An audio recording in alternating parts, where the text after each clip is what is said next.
Ciao napoletani, se amate tantissimo la nostra squadra, lasciate il vostro in questo video e iscrivetevi al canale per rimanere sempre aggiornati sulle ultime novità sulla nostra squadra del cuore. Andiamo al video. Tra 2 giorni il Napoli è chiamato a scendere in campo contro il Parma.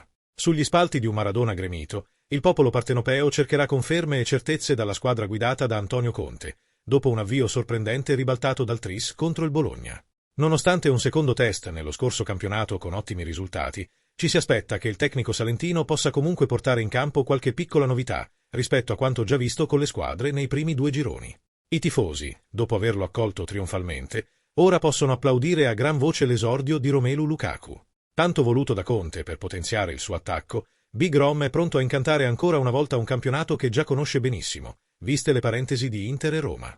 L'ex giallorosso, però, non sembra essere l'ultimo nome ufficiale in questo movimentato mercato estivo. Secondo le ultime indiscrezioni, un asse Torino-Napoli sarebbe pronto per un colpo dell'ultimo minuto che piace molto a Conte. In casa a Napoli si respira aria di raffinatezza. Con la dirigenza intenzionata a sfruttare gli ultimi tempi disponibili per rinforzare la squadra, è spuntato anche il nome di Arthur. Il brasiliano, arrivato dal Barcellona alla vecchia signora nel settembre 2020, non ha mai convinto del tutto i bianconeri.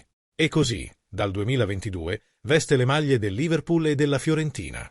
Per lui, adesso, sembra essere all'orizzonte la terza esperienza in Serie A. Secondo te, tifoso del Napoli, Arthur è un buon nome per la nostra squadra oppure no?